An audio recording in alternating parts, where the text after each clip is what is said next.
I still remember the exact moment my wedding stopped being mine. It wasn't when my engagement ring slipped against my skin, suddenly feeling heavier than it ever had before. It wasn't when the music softened and the room shifted, people leaning closer with that quiet expectancy reserved for family moments. It was when my younger sister stood up, smiled in that careful, practiced way, and took the microphone out of my hands. We were gathered in my aunt's house for what was supposed to be a simple pre-wedding dinner. Not a rehearsal, not a formal event. Just family, a few close friends, plates balanced on knees, glasses sweating in people's hands. The kind of night meant to feel safe, familiar, warm. I had waited my entire life for moments like this. Not the wedding itself, but the feeling that for once I could speak without measuring every word, without checking the room, without worrying who I might upset simply by existing too loudly. My sister leaned toward the microphone and said something she framed as concern. Her voice was soft, steady, responsible. She spoke the way people do when they want to sound reasonable, when they want others to trust them before they've even finished their sentence. By the time she stopped talking, the room wasn't looking at her anymore. They were looking at me. At 29, I had learned how to survive in a family where silence was rewarded and obedience was mistaken for kindness. I just didn't realize my sister had been watching me learn that lesson my entire life, waiting for the one moment she could use it against me. I stood there with my glass in my hand, aware of the quiet stretching out, aware of my father's eyes fixed on the floor, aware of my stepmother's stillness. No one reached for the microphone. No one interrupted. And in that pause, I understood something that would take me months to fully process. This wasn't spontaneous. This was planned. My mother had died when I was young, too young to remember her voice clearly, but old enough to remember the way the house changed without her. The warmth faded first, then the noise. My father did his best in the way he knew how, which meant keeping things moving, keeping things functional. Grief was handled privately, if at all. When he remarried, everyone told me how lucky I was. A new family. A fresh start. And for a while, I believed them. I tried to be grateful. I tried to be easy. I learned quickly that being low maintenance made adults relax around me. 8 years later, my sister was born, and the air in the house shifted again. She arrived loud, expressive, emotional in ways that were celebrated instead of corrected. Where I was praised for being understanding, she was praised for being sensitive. Where I learned to step back, she learned she could step forward. None of this felt cruel at the time. It just felt like the way things were. So when I got engaged years later after building a life that existed mostly outside that house, I didn't expect it to matter much to anyone but me. I had my own apartment, my own routines, a relationship that felt steady and chosen, not managed. I told my family after the decision had already been made. I didn't ask for approval. I didn't frame it as a discussion. I thought that was enough. I was wrong.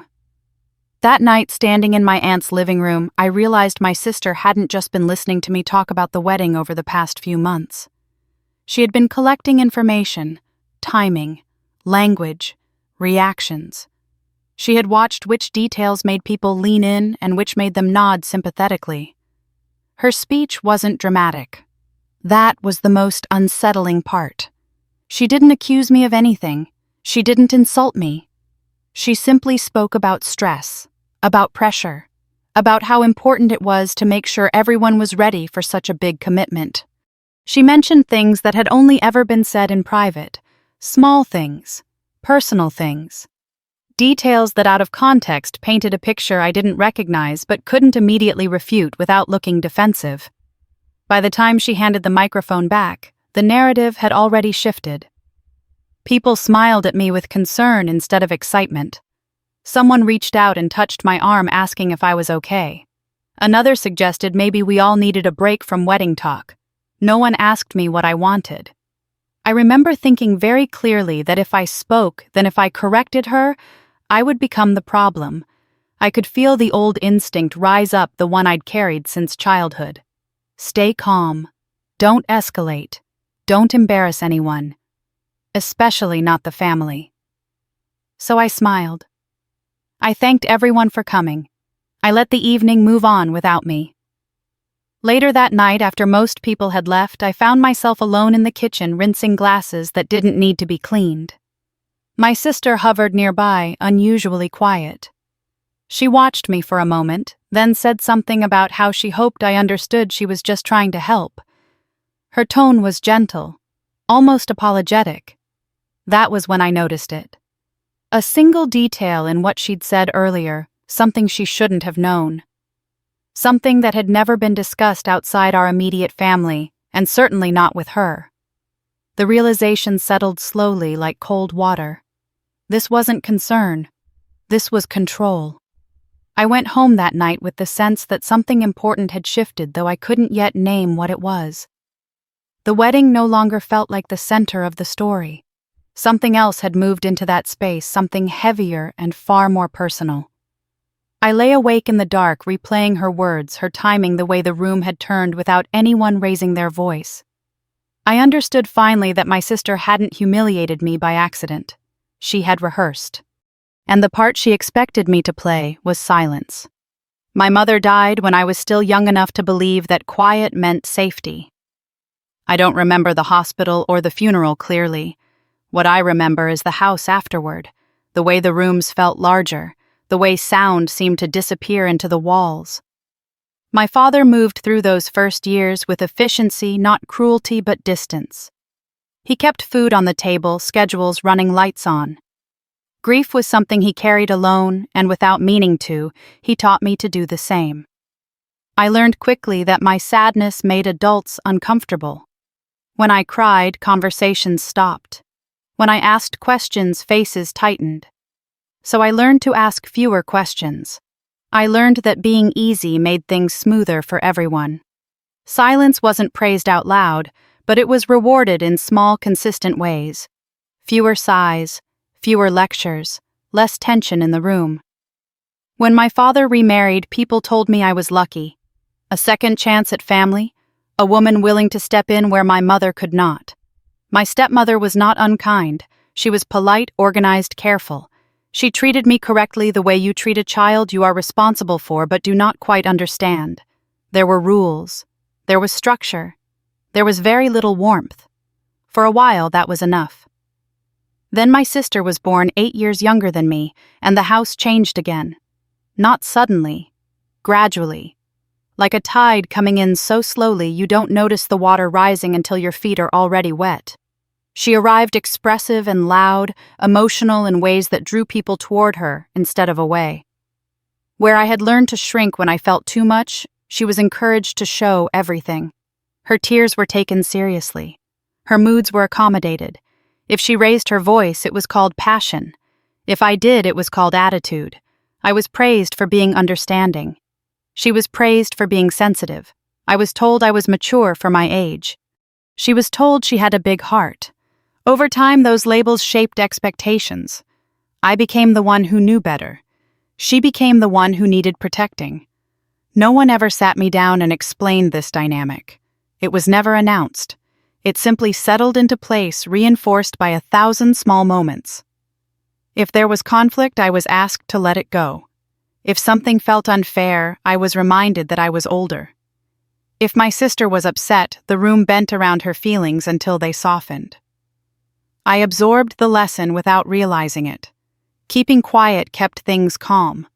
Speaking up made things complicated. There was a moment when I tested that rule. I was in my teens, old enough to feel the weight of being overlooked, but young enough to believe honesty might fix it. I don't even remember what the argument was about now. A decision made without me. A boundary crossed. Something that mattered deeply to me at the time. I spoke up calmly. I didn't yell. I didn't accuse. I explained how I felt and why. I remember thinking that if I was reasonable, someone would finally hear me. The reaction was immediate and instructive. My father shut down. My stepmother's tone changed, cool and corrective. My sister started crying, overwhelmed by the tension she hadn't created but was now at the center of. Suddenly, the conversation wasn't about what I'd said. It was about how I'd said it. How it made everyone feel. How unnecessary it was to upset the balance.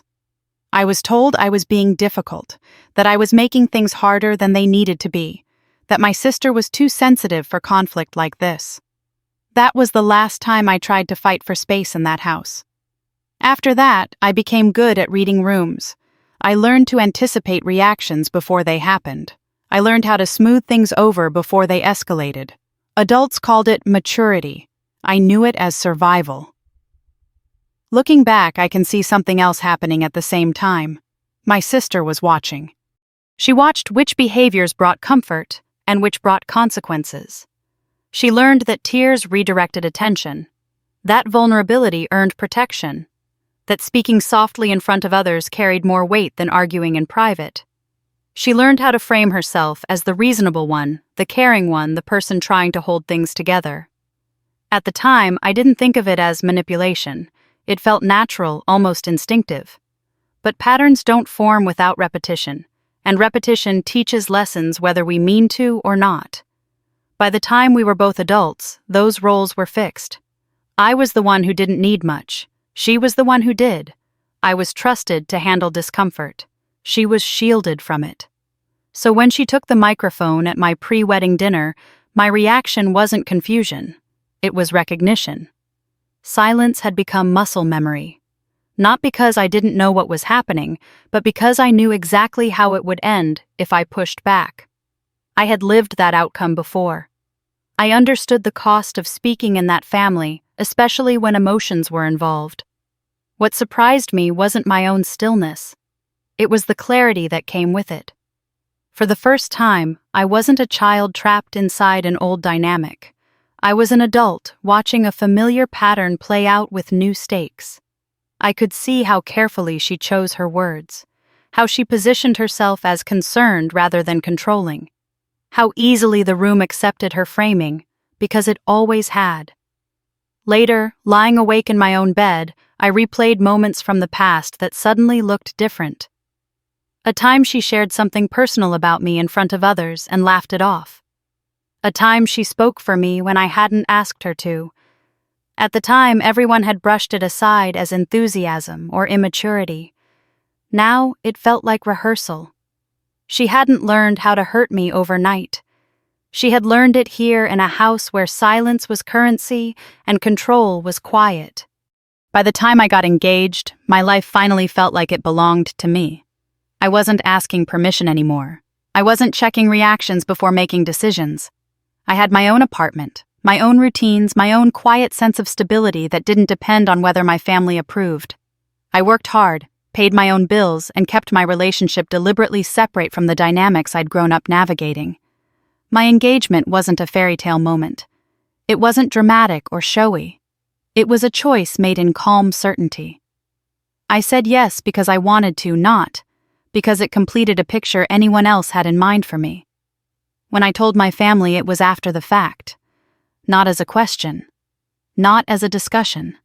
Just information. That difference mattered more than I understood at the time.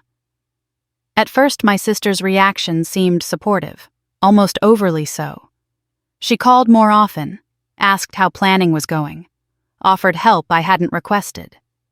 She sounded excited in a way that felt performative, like she was stepping into a role she knew how to play well. I told myself I was being unfair. She was older now, more mature. Maybe she really was trying to connect. But something about her attention felt off, not warm, focused. She wanted details, not about how I felt, but about logistics, timelines, where we planned to live, whether names would change, what came next. The questions came quickly and often slipped into conversation as if they were casual but repeated just enough to linger. When I hesitated, she laughed it off, said she was just curious, said she liked to plan, said she was thinking ahead for the family. The family.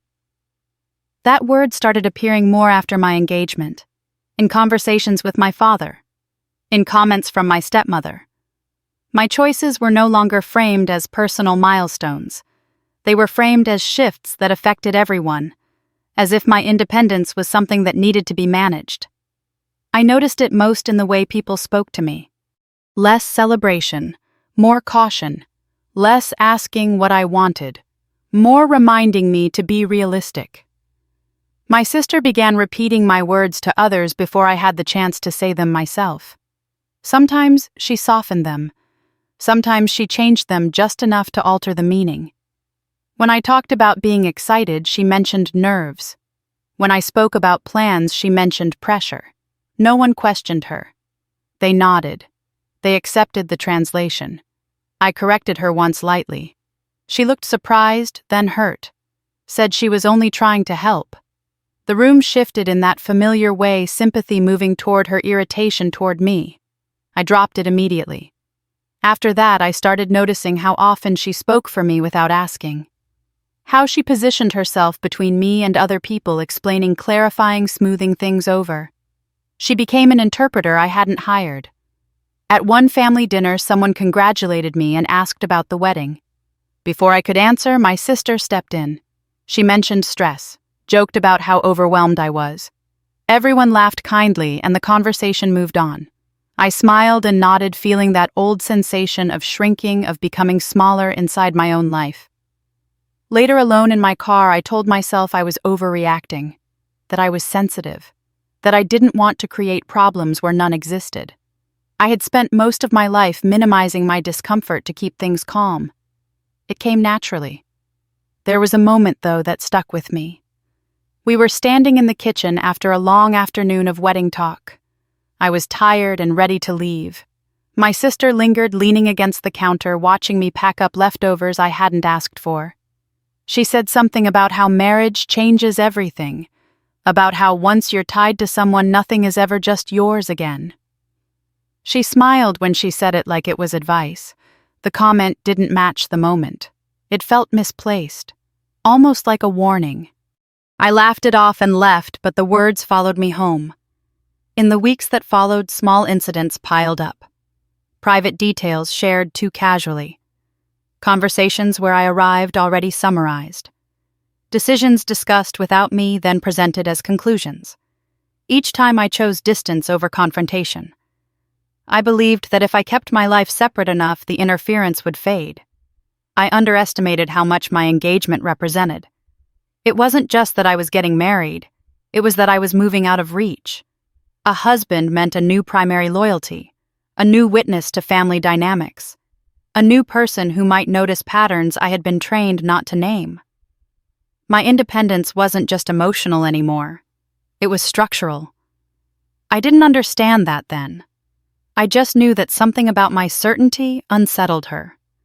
The more secure I felt, the more involved she became. The more I set boundaries, the more she found ways around them. Always politely, always publicly, always in ways that made objecting feel inappropriate. I told myself she was younger, that she meant well, that family was complicated and I was lucky to have one that cared enough to be involved. But there was a moment late one evening when we were alone that cracked the illusion. She mentioned a detail about my relationship that I had never shared with her. Something I had only discussed with my father once, months earlier. When I asked how she knew, she brushed it off. Said it must have come up. Said I probably forgot. I didn't push. That night, lying awake, I realized something that made my stomach tighten. She wasn't just interested in my engagement. She was assessing it, cataloging it, measuring what it would change. She wasn't celebrating my future. She was calculating what it would cost her. I fell asleep with that thought, still unsettled, not yet ready to admit what it meant, but unable to ignore it any longer. At first, there was nothing I could point to. No argument. No raised voices. No single moment I could explain to someone else without sounding petty or paranoid. Just a feeling that followed me into rooms and sat beside me in conversations, quiet and persistent. Something was wrong. My sister never criticized me directly. That was the genius of it. She framed everything as concern. She worried out loud, always in front of other people, about whether I seemed tired, whether I was overwhelmed, whether planning a wedding while working full-time might be too much for me. She said these things gently, her voice calm, her expression sincere. If I bristled, I looked defensive. If I stayed quiet, her concern stood unchallenged. People nodded when she spoke. Someone would reach for my arm, ask if I was taking care of myself. Another would suggest I slow down. No one asked why those comments were being made in the first place. I started noticing how often she rewrote my words. If I said I was excited, she later mentioned that I was nervous. If I talked about wanting something simple, she told others I was unsure. If I expressed certainty, she reframed it as pressure. It happened casually often when I wasn't in the room. I'd hear about it later, the story already softened, reshaped, made safer for everyone else to digest. Once, I corrected her. Just a small clarification. I said that wasn't quite what I meant. She looked startled, then hurt. Her eyes filled slightly, not enough to cry, just enough to signal vulnerability. She said she was only trying to help, that she thought she understood me, that she didn't mean to upset me. The room turned as it always did. Someone suggested I was stressed. Another reminded me that weddings were emotional. The correction I'd offered calmly became proof of what she'd been implying all along.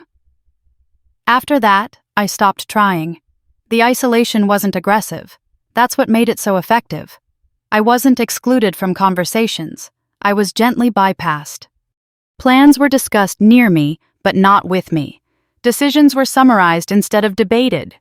People began asking my sister questions about my wedding, my schedule, my feelings. She already told me what you want. Someone said once, smiling apologetically. I stood there listening to my own life explained by someone else. It was subtle enough that no one noticed. Everyone assumed it was efficiency, care, helpfulness. But I could feel myself fading at the edges the way I used to as a teenager, when it was easier to let someone else speak than to risk becoming the problem. My body noticed before my mind did. Before family gatherings, my chest tightened. I rehearsed neutral responses on the drive over. I counted how many times I smiled. Afterward, I felt drained in a way that sleep didn't fix. These weren't dramatic reactions. I wasn't panicking. I wasn't falling apart. I was tired. Bone tired. The kind of exhaustion that comes from constantly monitoring yourself, adjusting in real time, anticipating how things might be reframed if you weren't careful. It was the same feeling I'd had growing up, the same instinct to stay composed, stay agreeable, stay out of the way. What frustrated me most was how impossible it was to explain. If I said she made me uncomfortable, I sounded ungrateful. If I said she spoke for me too much, I sounded controlling. Everything she did had plausible deniability built in. She never crossed a line. She lived just to the left of it. I started paying attention to when and where her comments landed. They were never private, never said when it was just the two of us. Always delivered with an audience, always framed as something reasonable people would agree with. Concern carries more weight when it's public. One afternoon, I overheard her talking to a cousin in the next room. She used my name, spoke softly, explained that I'd been under a lot of pressure lately, that I meant well, but sometimes I didn't realize how intense I could be. I stood there unseen, listening to myself being introduced as a responsibility. When I walked in, she stopped talking and smiled as if nothing had happened. The cousin avoided my eyes. That night I drove home with my hands clenched on the steering wheel, trying to sort through what I was feeling. Anger didn't quite fit. Neither did sadness. It was something colder, more alert. I realized then why no one else saw what was happening. My sister was polite, measured, always composed. There were no scenes to react to, no cruelty to condemn. Everything she did could be justified as care if you wanted to believe it. And people wanted to believe it. I thought about how often she positioned herself as the responsible one, the steady presence managing a situation that might otherwise get out of hand. How easily that role had been accepted. I had helped build it. Every time I stayed quiet to keep the peace, I reinforced the idea that I didn't need protecting. Every time I absorbed discomfort without comment, I confirmed that she did. By the time I noticed the pattern, it was already familiar to everyone else. The final moment that week came quietly. We were leaving a family gathering, coats on keys in hand. My sister lingered behind, waiting until no one else was close enough to hear. She touched my arm lightly and said she hoped I wasn't upset with her, that she worried sometimes I took things too personally, that she only ever wanted what was best for me. Her tone was gentle, almost kind, but her eyes searched my face, watching for something. A reaction. A crack. I smiled and told her everything was fine. As I walked out into the cold evening air, one thought repeated itself with uncomfortable clarity. This wasn't concern anymore. It was positioning, and she was very, very good at it. The room felt safe when I walked in. That was the first thing I noticed, the ease of it. Familiar faces, comfortable laughter, the low hum of conversation that comes from people who believe they know one another well enough to relax. It was supposed to be a simple gathering, nothing formal, just a chance to bring both sides of the family together before the wedding rush swallowed everything. I remember thinking as I set my purse down and accepted a glass of wine that maybe I had been overthinking things.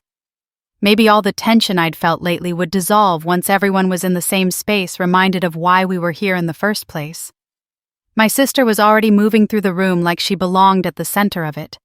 She greeted people, checked on food, laughed easily. She had always been good at that. Good at making herself useful in ways that made people grateful instead of wary. I watched her from across the room, the way she positioned herself near my father, near my stepmother, near anyone important enough to matter. It didn't feel threatening. Not yet. It felt organized. When someone suggested I say a few words, I felt a small flutter of nerves, but nothing unusual. I'd prepared something brief. Just a thank you. An acknowledgement. I wasn't planning to make an announcement or turn it into a moment. I simply wanted to speak for myself. I stepped forward, glass in hand, and cleared my throat. That was when my sister reached for the microphone. She did it smoothly, like an instinctive gesture, smiling as she said something about wanting to help me out, about how she knew public speaking wasn't my favorite thing, about how she could take some pressure off. The room chuckled softly. A few people nodded in agreement. Before I could decide whether to object, the microphone was already in her hand. She stood beside me close enough to feel familiar and began to speak. She talked about family, about love, about how important it was to take care of one another during big transitions. Her voice was calm, measured, the kind of tone people trust automatically. She mentioned how stressful wedding planning could be, how easy it was to lose yourself in expectations. Then she said my name. Not sharply, not dramatically, just folded into the sentence as if it belonged there. She spoke about how much I'd been carrying lately, how hard I'd been working, how sometimes when you're the strong one, people forget to check in on you. I felt the air shift. She didn't accuse me of anything. She didn't say I was unstable or incapable. She didn't raise a single red flag anyone could point to later. She simply planted an idea and watered it with concern. She suggested lightly that it was okay to slow down, that there was no shame in reconsidering timelines, that the most important thing was my well-being. As she spoke, I became acutely aware of the room. Faces had softened. Smiles had turned sympathetic. Someone reached for a napkin. Another leaned forward slightly as if to listen more carefully. No one looked confused. No one looked skeptical. They were looking at me. I stood there, glass still in my hand, feeling a sensation I hadn't felt in years. Not embarrassment. Not anger. Something colder. The unmistakable awareness that I was being framed. If I spoke now, if I corrected her, I would sound defensive. If I laughed it off, I would confirm her concern. If I stayed silent, her words would stand unchallenged. She had chosen her moment well. When she finished, there was polite applause. Not enthusiastic, appreciative. People murmured agreement. Someone said it was nice of her to look out for me. She handed the microphone back with a gentle smile, as if she'd done me a favor. I didn't take it.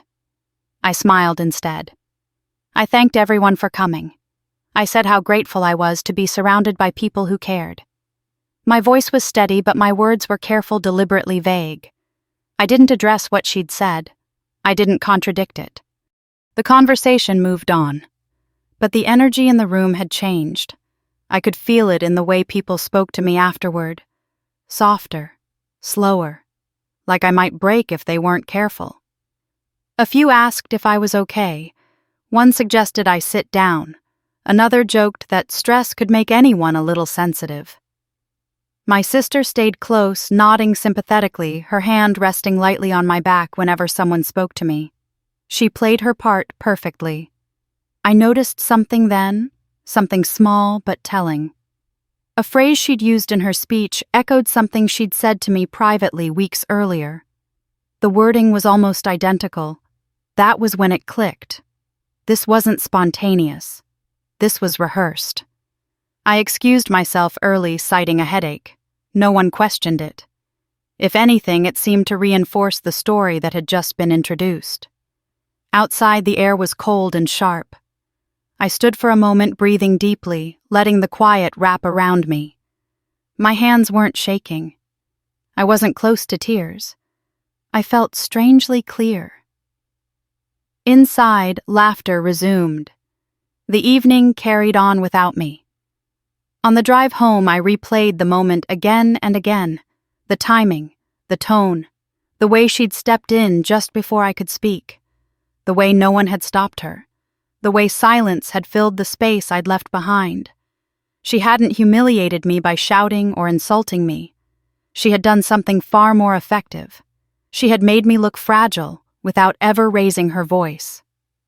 Later that night, my phone buzzed with messages.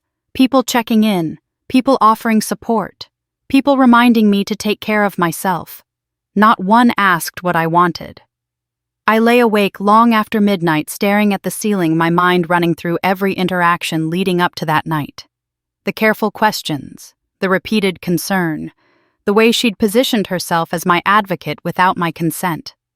This wasn't about helping me. It was about controlling how others saw me. And for the first time, I understood something else, something that settled heavily in my chest. She hadn't just planned what she would say. She had planned my silence, and I had given it to her. The moment after the gathering ended was quieter than I expected. Not peaceful, not painful either. Just still. The kind of stillness that follows a decision you haven't consciously made yet but feels settling into place anyway. I drove home with the radio off my hands, steady on the wheel, replaying the evening without the blur of emotion I would have expected to feel. I wasn't in shock. I wasn't numb. I was alert. People often ask why I didn't say anything that night, why I didn't correct my sister, why I didn't take the microphone back or call out what she was doing. I asked myself those questions too, over and over, until the answer became impossible to ignore. I knew exactly what would happen if I spoke. I had lived that ending before. I understood the math of that room better than anyone else there. If I contradicted her publicly, I would look defensive, emotional, proving the very concern she had just introduced. If I challenged her motives, I would be accused of misreading kindness. If I raised my voice even slightly, the focus would shift from her words to my tone. She hadn't just taken the microphone. She had taken the high ground. Silence wasn't surrender. It was assessment. While everyone else listened to her, I watched. I watched who nodded automatically, who avoided eye contact, who looked uncomfortable but said nothing. I watched my father stare at his hands. I watched my stepmother's face remain carefully neutral, unreadable. Most importantly, I watched my sister. She wasn't improvising. Her posture was too composed, her pauses too deliberate. She glanced at the room the way someone does when they're checking how a message is landing, adjusting in real time. She wasn't just speaking. She was managing perception. That was when it stopped feeling personal. This wasn't about jealousy or attention. This was about control. Silence had been my shield growing up. I had learned early that reacting in the moment often made things worse. Observation gave me information. Information kept me safe. Back then, silence was something I used to survive. Now it became something else. I thought about every time I'd tried to explain myself in the past, every calm clarification that had somehow turned into evidence against me. every attempt to be understood that only deepened the misunderstanding. Words had never protected me in that family. They had only given others something to reshape. I decided that night to stop explaining, not as punishment, not as revenge, but as a boundary I didn't need to announce. The next few days felt strange in their own way. People reached out with concern just as I'd expected. Messages filled with gentle language suggestions to rest offers of help. I responded politely, briefly, without elaboration. I didn't correct assumptions. I didn't fill in gaps. The silence unsettled my sister. I could feel it before I saw it. Her check-ins increased. Casual questions appeared where none had before. She asked how I was feeling, what I was thinking, whether I wanted to talk. Her tone was the same, but the rhythm had changed. There was urgency beneath the calm. She needed a reaction. I gave her none. Instead, I started paying attention in ways I never had before. Not just to her, but to myself. To the patterns I had accepted without question. To the assumptions I had inherited because challenging them once had been enough to teach me not to try again. I realized something uncomfortable but clarifying. My sister's power had always depended on my participation, on my willingness to absorb discomfort quietly, on my instinct to smooth things over before they broke. When I stopped doing that, the balance shifted. It wasn't dramatic. There was no confrontation, no explosive moment, just small disruptions. Awkward pauses, questions left unanswered. Spaces where my voice used to rush in to reassure everyone, now left empty. And in those spaces, other people started noticing things on their own. Silence has a way of doing that. It forces others to sit with what's been said, instead of rushing past it. It removes the distraction of explanation. I thought often about the girl I had been, the one who learned that peace was more important than truth. I didn't blame her. She had done what she needed to do. But I wasn't her anymore. This time, silence wasn't about keeping the peace. It was about seeing clearly.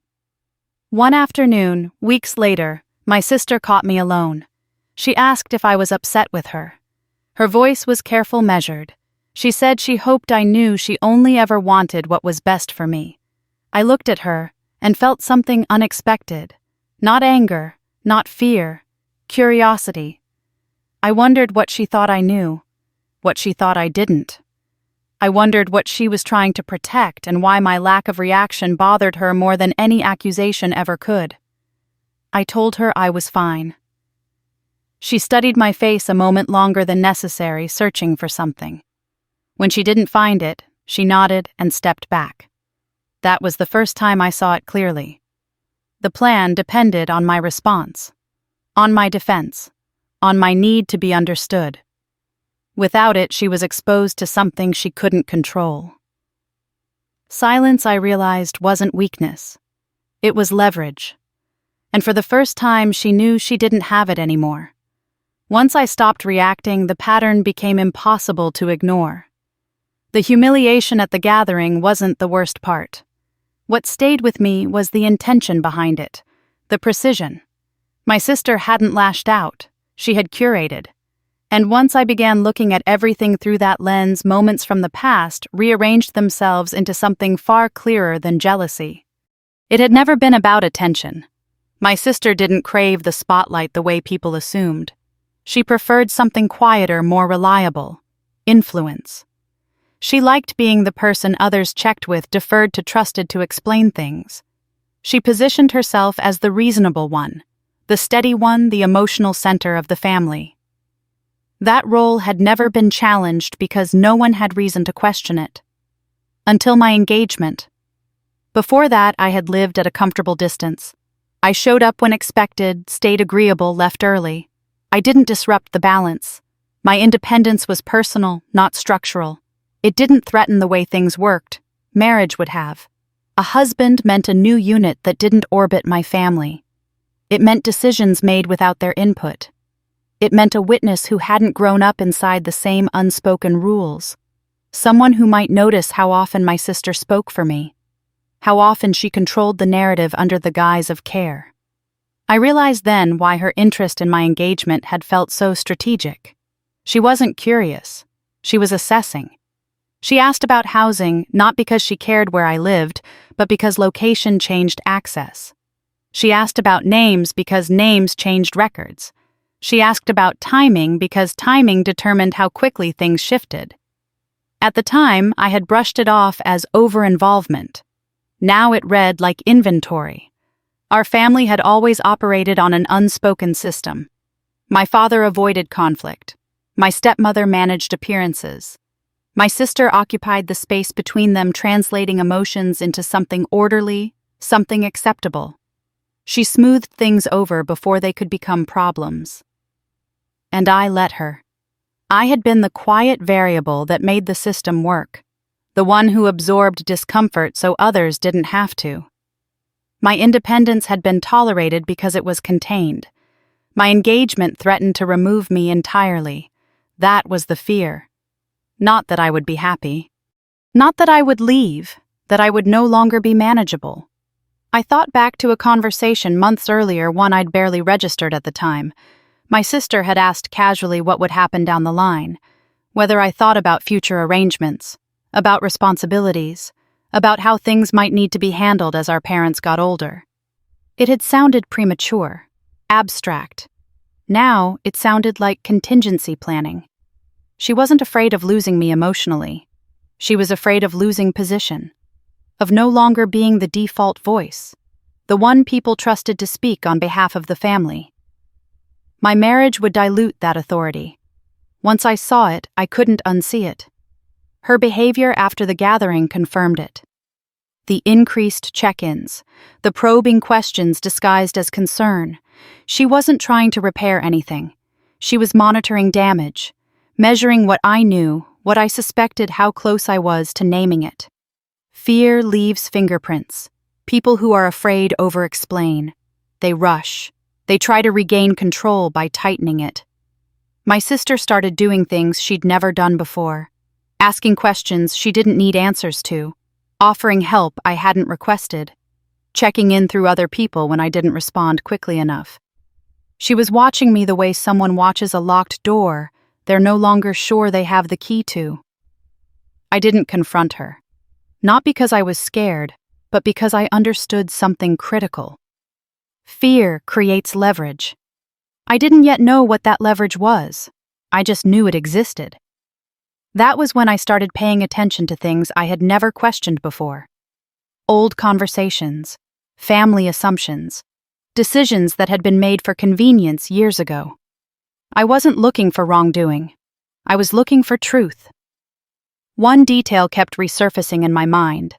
A remark my sister had made during one of her concerned speeches about how complicated things could get if roles weren't clear.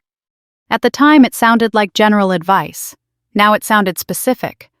I made a few quiet inquiries. Nothing dramatic, no accusations, just neutral questions framed as curiosity. I spoke to a professional contact about a hypothetical situation. I asked my father for clarification on something he'd mentioned years earlier and never followed up on. The answers came slowly, but when they did, they aligned in a way that made my chest tighten. There was something I hadn't been told. Not maliciously hidden, perhaps, but conveniently unexamined. A standing arrangement. An assumption everyone had made about who would handle what when the time came. An assumption my sister had built her position around. And it depended on me staying disengaged. I didn't feel triumphant when I realized this. I felt steady, calm in a way that surprised me. This wasn't about taking anything away. It was about understanding what already existed. The power I held wasn't new. It had been there all along. She just never thought I'd look. That realization changed everything. Not outwardly, not yet. But internally, the shift was complete. I stopped seeing myself as someone who had been wronged and started seeing myself as someone who had been underestimated. There's a difference. One afternoon, not long after my sister made an offhand comment that confirmed it. She mentioned how stressful things must be for me juggling so many responsibilities. She said it lightly, but there was an edge to it now, an uncertainty. She was fishing. I met her eyes and said nothing. The silence stretched. She filled it with a smile and changed the subject. In that moment, I understood something else. The humiliation at the gathering hadn't been about breaking me. It had been about testing me, seeing if I would fall back into my old role, if I would rush to explain, to reassure, to smooth things over. I hadn't. And now she was afraid. Not of exposure. Not yet. Of losing control she could feel slipping even if she didn't know why. That was when I knew the story wasn't over. It was just entering a different phase. One where I didn't need to argue, defend, or convince anyone of anything. I only needed to let the truth surface at its own pace. And whatever my sister was protecting, whatever she feared losing, I was finally close enough to see it clearly. She hadn't humiliated me to feel powerful. She had done it because she was terrified of losing it. I didn't confront anyone after that realization settled in. I didn't ask my sister what she was afraid of. I didn't hint that I knew more than I had before. I didn't even change my behavior in any obvious way. I understood enough now to know that movement, real movement, didn't announce itself. What I needed wasn't validation. It was clarity. So I started quietly reviewing the parts of my life I had always taken at face value. Old conversations, casual remarks that had once seemed insignificant, decisions that had been made for convenience years ago when I was still young enough to accept explanations without questioning what they served. I noticed how often paperwork had been handled for me, how frequently I had been told not to worry about certain details because someone else had it covered. At the time, I'd felt relieved. Now it struck me as strange. Silence had kept me safe as a child. Curiosity, I realized, would protect me now. I began with things that felt neutral. Documents I already had access to, records I'd never bothered to read closely. I wasn't searching for wrongdoing. I was searching for alignment, for confirmation that what I'd been told matched what actually existed. It didn't. Small inconsistencies appeared first. Nothing dramatic.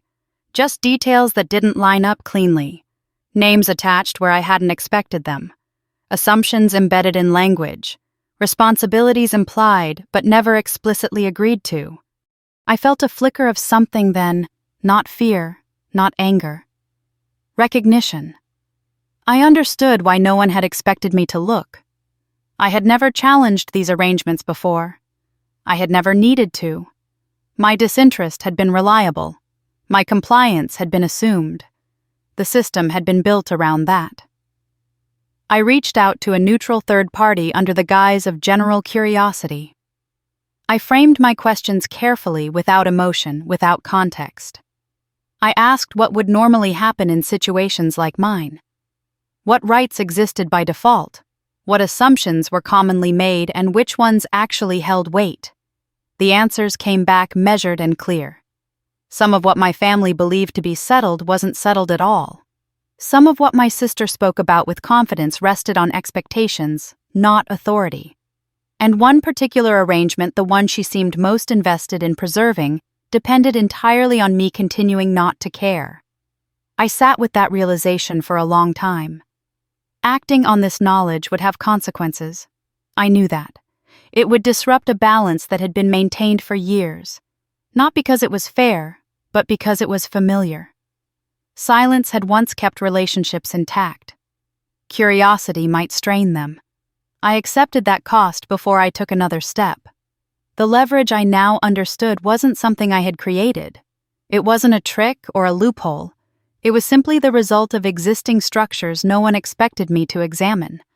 I hadn't asked for it, but I wasn't obligated to ignore it either.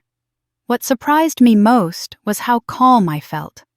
There was no rush of triumph, no urge to confront my sister and watch her scramble.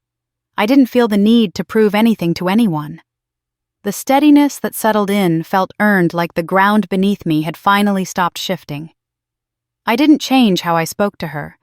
I didn't pull away abruptly. I continued responding politely, briefly. But I stopped offering reassurance. I stopped filling silence with explanation. She noticed. Her questions became more frequent, though she worked hard to disguise them as casual. She asked about my schedule, my plans, whether I'd talked to anyone recently. She mentioned future responsibilities in vague terms, watching my reaction closely. I gave her none. I could see the tension building behind her composure, the way she checked my face after certain comments, the way she circled back to topics she used to control easily, now uncertain of her footing. She didn't know what I had discovered. She only knew something had changed. Once she asked if I was feeling distant. I smiled and told her I'd just been busy. It was true. I was busy learning how my life actually worked. There was a moment late one evening when I sat alone at my kitchen table with a stack of papers spread out in front of me. The apartment was quiet. The city hummed faintly outside my window. I looked at my name on a document I had signed years ago without reading past the first page. I felt something shift then, fully and finally. This wasn't about revenge. It wasn't even about my sister anymore. It was about the quiet power that comes from understanding where you actually stand. From seeing the full picture instead of the version you've been handed. I realized how many years I had lived assuming other people knew better, that they had my best interests in mind, that staying disengaged was the same as staying safe. It wasn't.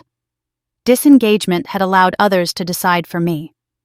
That night I organized everything carefully. I didn't change anything. I didn't move pieces around. I just made sure I understood them. Knowledge I learned didn't need to be loud to be effective. The next time I saw my sister, she seemed restless. Her smile was a fraction too tight. Her questions overlapped. She filled pauses that used to feel comfortable. She was sensing movement without being able to locate it. I watched her the way she had watched me for months, assessing, measuring, adjusting. I understood now how unsettling that must feel when you're used to being the one in control. She asked if everything was okay. I told her it was, and for the first time I meant it, because whatever she had been protecting, whatever position she had built her influence around it, was no longer invisible to me. The power she had assumed I would never notice was sitting quietly in my hands. She didn't know what I had discovered. She only knew she was losing control. And that knowledge, unsettled and unspoken, followed her everywhere she went. Something shifted after that, even though no one named it out loud. It wasn't dramatic. There were no arguments, no raised voices, no sudden confrontations. The change lived in the spaces between conversations, in the pauses that felt slightly longer than before, in the way familiar routines no longer flowed as smoothly as they once had. My sister felt it first. She started watching me. Not openly, not in a way anyone else would notice, but with a new intensity that hadn't been there before. She asked how I was doing more often than usual. She checked in under the guise of concern, her questions layered with casual curiosity. Where was I going this weekend? Who had I spoken to lately? Whether I was feeling any better? The questions themselves weren't suspicious. The repetition was. She no longer assumed. She verified. I answered politely, briefly, never offering more than was asked. I didn't lie. I just didn't fill in the blanks for her anymore. Each conversation ended with her nodding, smiling, and walking away with something unresolved behind her eyes. The first crack appeared at a family dinner a few weeks later. We were seated around the table, the kind of gathering that usually followed a predictable rhythm. My sister spoke confidently about upcoming plans, the way things would need to be handled, the responsibilities everyone would share. She spoke as if nothing had changed. Then she corrected someone too sharply. It was a small thing, a detail about timing, but her tone didn't match the moment. The room went quiet for half a beat. My father glanced up, surprised. My stepmother frowned slightly before smoothing her expression. My sister laughed it off quickly, but the damage was done. She had revealed impatience. I felt no satisfaction, only confirmation. Control, once questioned, becomes fragile. After that, other people began noticing things I had never pointed out. Stories my sister told didn't align perfectly anymore. Explanations shifted depending on who she was talking to. The confidence that had once carried her through any conversation now wavered when someone asked a follow-up question. I stayed silent. I understood that speaking now would only redirect attention back to her. Silence forced others to sit with their own discomfort. It gave them space to observe without being told what to see. The next misstep was bigger. At another gathering, my sister referenced an arrangement she had no authority to claim. She spoke as if it were settled, as if everyone understood that she would handle it when the time came. Her words carried certainty. Someone paused. Not me, someone else. They asked a simple, clarifying question. Nothing accusatory, just a request for confirmation. My sister hesitated. It was barely noticeable, but it was there. A fraction of a second where she recalibrated, choosing a response that sounded confident enough without being specific. The room felt different after that. I saw my father lean back in his chair, thoughtful. I saw my stepmother ask a follow-up question instead of nodding automatically. I saw my sister's smile tighten her composure, working harder than it used to. I still said nothing. People often think silence is passive, that it means waiting, hoping, avoiding. But silence can also be pressure. It can remove the scaffolding someone has relied on for years without them realizing it was there. My sister began making mistakes because she was rushing. She filled gaps that didn't need filling. She offered explanations no one had asked for. She tried to regain control by tightening it, and in doing so, made it visible. One afternoon, she called me unexpectedly. Her voice was warm, but there was an edge to it now. She asked if we could talk, said she felt like things had been off lately, said she missed how close we used to be. I listened. When she finished, I told her I was busy but hoped she was doing well.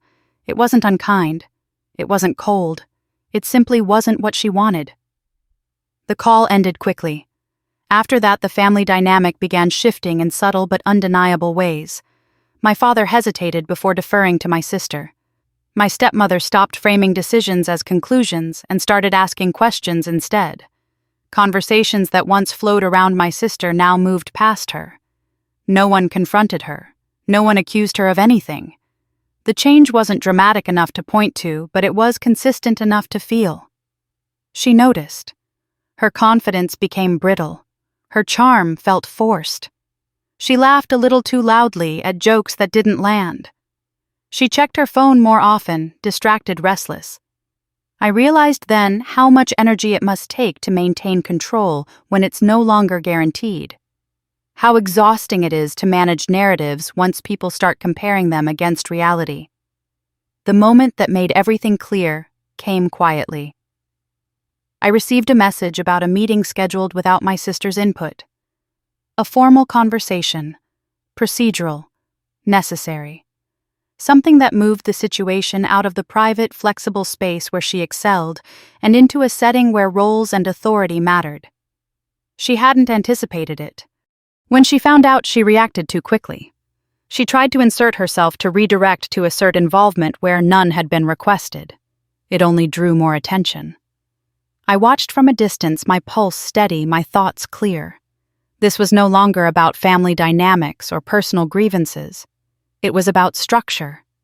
She had always thrived in spaces without rules. Now the rules were coming. That evening, I sat alone in my apartment, the city lights glowing faintly through the window. I thought about how different this felt from the humiliation she had orchestrated months earlier. Then she had controlled the room. She had chosen the moment, the tone, the outcome she expected. Now she was reacting. I didn't feel victorious. I felt prepared. Whatever was coming next would not happen in whispers or glances. It would happen in a setting that didn't care about tone or history or intention. A setting that asked for clarity and documentation instead of concern and performance. She could feel it slipping. I could see it in the way she rushed, the way she grasped for reassurance, the way she tried to reassert herself where she no longer fit. Control, once destabilized, doesn't disappear quietly. It panics. And when it does, people make mistakes they can't take back. I knew then that the story was about to move out of the shadows. And this time, silence wasn't hiding anything. It was letting the truth walk into the room on its own. It wasn't a confrontation. That was the first thing I understood as I walked into the room. There were no raised voices waiting for me, no audience hungry for drama, no space for anyone to perform. The setting itself stripped all of that away. Neutral walls, a long table, papers neatly stacked, chairs placed with intention. Rules lived here. My sister arrived a few minutes after I did. She looked composed at first, the way she always did when she expected to manage a situation. She greeted people easily, smiled, took a seat as if she belonged at the center of things. But something was different. There was no microphone, no room to redirect attention, no casual way to speak for anyone but herself. I sat quietly, hands folded, listening as the meeting began. The purpose was stated clearly, the scope was defined, the language was precise. There was no room for interpretation, no soft edges to blur meaning. This wasn't family space. This was formal space. My sister spoke early, confident as ever. She explained how things had always been handled, what everyone understood, what was expected. She used familiar phrases, leaned on assumptions that had carried her authority for years, and for a moment it almost worked. Then someone asked for clarification. Just one question. Calm. Neutral. A request for documentation to support what she had just said. She hesitated. It was brief, barely noticeable, but it was there. The slightest pause before she answered. She smiled and spoke anyway, confident enough to carry her through any normal conversation. But this wasn't normal. They asked again. More specifically this time. Names, dates, signatures. The air changed. I didn't speak. I didn't need to. Documents were requested, papers were reviewed, language was examined carefully, line by line. The assumptions she had relied on for years were quietly separated from what actually existed, fact by fact. My sister shifted in her chair. Her voice tightened just slightly as she tried to explain, to fill in gaps with intention, to bridge uncertainty with confidence. It didn't land the way it used to. Here, confidence without proof meant nothing. At one point, she turned toward me, searching my face. I met her eyes briefly, then looked back at the table. I wasn't challenging her. I wasn't accusing her. I was present. And that presence mattered more than any argument ever could. The moment she lost credibility wasn't loud. It was procedural. Someone pointed out an inconsistency between what she claimed and what the record showed. Another asked why a responsibility had been assumed rather than formally assigned. Each question narrowed the space she had to maneuver. Her explanations grew longer, less certain. The calm she had perfected in family settings began to crack under the weight of scrutiny that didn't care how reasonable she sounded. No one rushed to defend her. My father sat silently, hands clasped, his usual instinct to smooth things over rendered useless here. My stepmother's expression remained composed, but she said nothing. This wasn't a place where emotional appeals carried weight. Authority came from documentation, not loyalty. When it was my turn to speak, I did so briefly. I didn't accuse. I didn't narrate history. I presented what I had. Records, agreements, clarifications I had sought quietly and confirmed. Nothing more. The room absorbed it without reaction. There was a pause after that. Not uncomfortable, just definitive. The kind of pause that signals a shift no one can pretend didn't happen. A decision was made. It wasn't framed as punishment. It wasn't dramatic. Responsibilities were reassigned. Authority was clarified. Access was adjusted to reflect reality rather than assumption. The outcome spoke for itself. My sister didn't argue then. She couldn't. The structure that had always protected her no longer applied. There was nowhere to redirect blame, no way to soften perception. For the first time, she wasn't managing the story. She was subject to it. When the meeting ended, people gathered their papers and stood. Conversations resumed quietly, professionally. There were no lingering looks, no whispered judgments.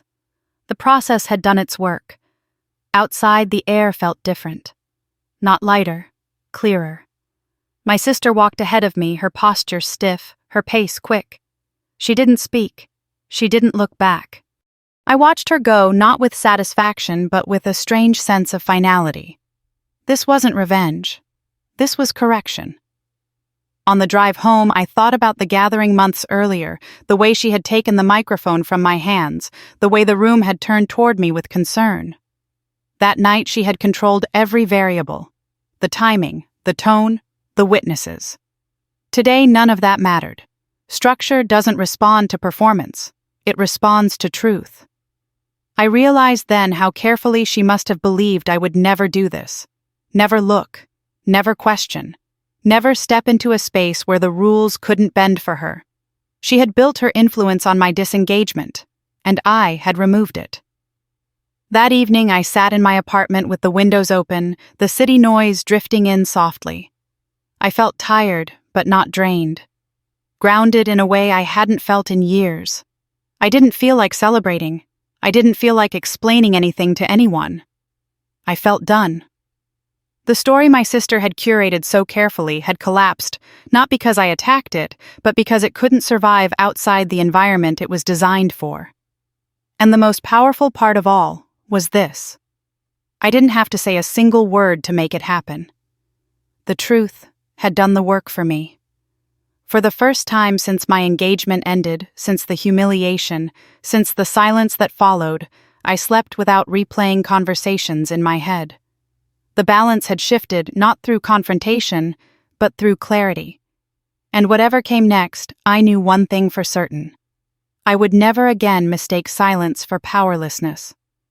Because now I understood exactly where my power lived.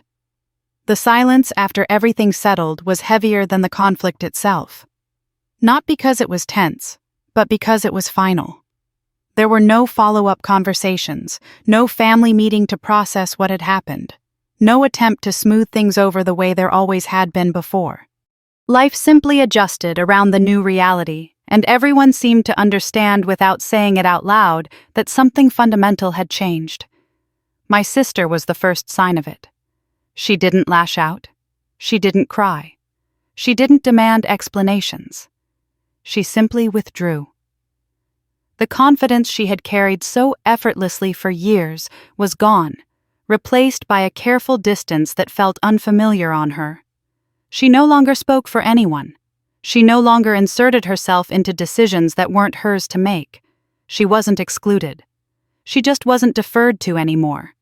That loss seemed to disorient her more than any confrontation ever could have. Without the role she'd built her identity around, she moved cautiously as if unsure where she fit. Conversations that once flowed through her now moved past her.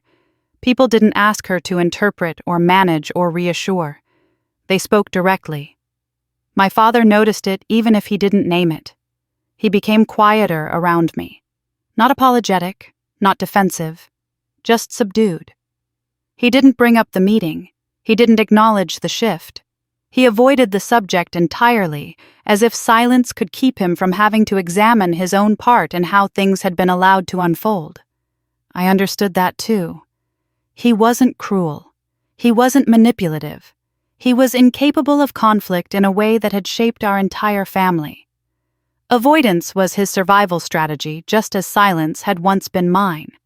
Understanding that didn't excuse the past, but it softened my expectations. I stopped waiting for an apology that was never going to come. My stepmother adjusted differently. She became distant in a polite, controlled way. Not cold, not hostile, just removed. She no longer offered opinions freely. She no longer framed situations for everyone else. She observed instead of managing. Neutrality, I realized, was her choice, and for the first time I didn't try to negotiate with it. What surprised me most was what didn't happen. There was no reckoning, no heartfelt conversation where everything was laid bare, no tearful acknowledgement of favoritism or misplaced responsibility. The family didn't come together to heal, and I didn't need them to. Closure, I learned, doesn't require consensus. It requires clarity. In the weeks that followed, I began adjusting my life quietly. I didn't announce boundaries. I didn't issue ultimatums. I simply lived differently. I visited less. I shared less. I stopped volunteering emotional labor where it wasn't reciprocated. When conversations drifted into territory that made me uncomfortable, I changed the subject or excused myself. When assumptions were made about my availability or my role, I didn't rush to correct them or accommodate them. I let the discomfort sit where it belonged. There was a strange peace in that. Not joy, exactly. Not relief. Something steadier. Like setting down a weight I hadn't realized I'd been carrying for years. I thought often about the person I used to be in my family. The mediator.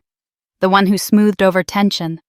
The one who made herself smaller so others could remain comfortable. I didn't resent that version of myself. She had done what she needed to do to survive. But I wasn't willing to be her anymore. One afternoon, months later, I made a decision without consulting anyone. It wasn't a dramatic choice, just a plan that affected my schedule, my time, my priorities. In the past, I would have explained it in advance, softened it, made sure it didn't inconvenience anyone else. This time I didn't. I made the decision, and that was it. The sense of calm that followed surprised me. There was no guilt, no anxiety, no urge to justify myself. Just the quiet confidence of acting in alignment with my own needs. That was when I knew something fundamental had shifted. Nothing had been repaired. Relationships hadn't been restored to some imagined ideal. But everything had been clarified. I no longer wondered where I stood. I no longer questioned whether my voice mattered. It did, and it always had. The hardest part hadn't been standing up to my sister. It hadn't been sitting through that formal meeting or watching long-held assumptions collapse under scrutiny. The hardest part was letting go of the need to be understood by people who had benefited from misunderstanding me. Once I released that need, the rest fell into place. I still see my family. We are civil, polite, functional. There is no open hostility, no dramatic estrangement. Just distance where there once was expectation, boundaries where there once was obligation. And that is enough. Some evenings when the apartment is quiet and the city hums outside my windows. I think back to that night when my sister took the microphone from my hands. I remember the feeling of being framed, of being silenced in a room full of people who believed they were being kind. I don't feel anger anymore. I feel gratitude. Because that moment, painful as it was, forced me to stop participating in a version of myself that was never sustainable. It ended a pattern that had defined my life far longer than my engagement ever had. Nothing had been fixed, but everything had been exposed. And for the first time, that was enough to set me free. Weeks passed before I realized how quiet my life had become. Not empty, not lonely. Just quiet in a way I had never experienced before. The kind of quiet that doesn't buzz with anticipation or anxiety. The kind that lets you hear your own thoughts without rushing to edit them. There were no wedding plans anymore. No family group chats buzzing with opinions. No constant mental checklist of who I needed to reassure, include, or keep calm. My calendar belonged to me again. My evenings stretched open instead of closing in. At first, that silence felt unfamiliar. I kept waiting for the other shoe to drop. For someone to call to demand an explanation, to insist we talk things through. It never came. And slowly, I understood something that changed the way I viewed everything that had happened. I hadn't lost a wedding. I had escaped a life where I was expected to disappear quietly for the sake of harmony. For a long time, I had believed the wedding was the loss. That it represented stability, adulthood, a future that made sense to other people. Letting it go felt like failure, like I had somehow mismanaged my own life. But when I looked honestly at what I had been building, I saw the truth. The wedding wasn't the beginning of my life.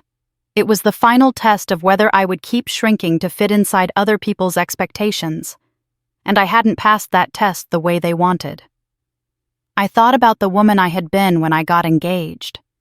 Careful, measured, proud of how little space she took up, convinced that love meant accommodation, that family meant endurance, that silence meant strength. She wasn't weak.